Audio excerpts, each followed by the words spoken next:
So, ayan, meron tayo ditong paa ng manok. Pakukulan lang natin ito. Lalagyan natin siya ng luya at saka dahon ng laurel. At after 10 minutes na pagpapakulo, ayan, hanguin na natin at hugasan natin ito. Maglalagay lang tayo ng konting mantika. Sunod na natin yung ating star margarine.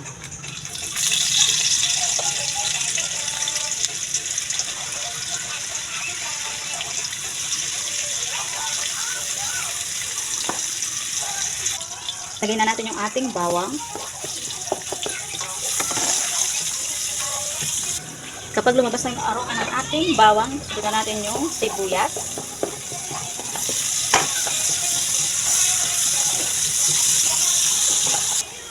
Kapag nagisa na ng mabuti yung ating bawang at sibuyas, sunod na natin itong paa ng manok. Gisayin lang natin itong bahagya.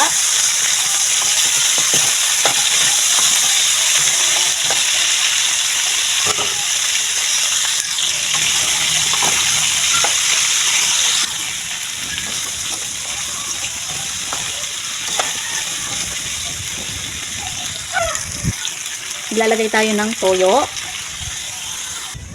Tsaka oyster. Tsaka ng ketchup. Then, paminta.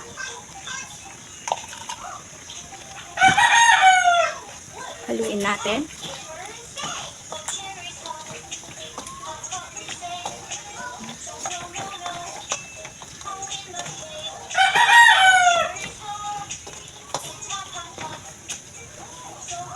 So, ayan, kapag halong-halo at kumulo na, maglalagay tayo ng Sprite. Then, maglalagay tayo ng chicken nor cubes. Haluin natin.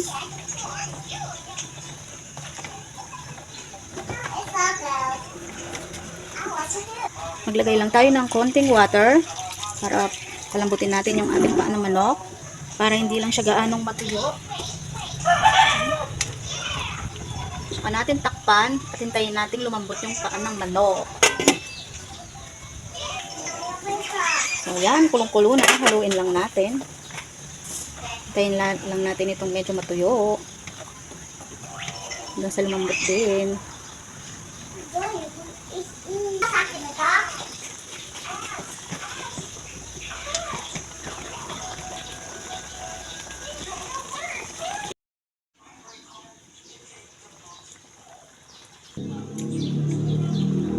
So yan, luto na. Luto na.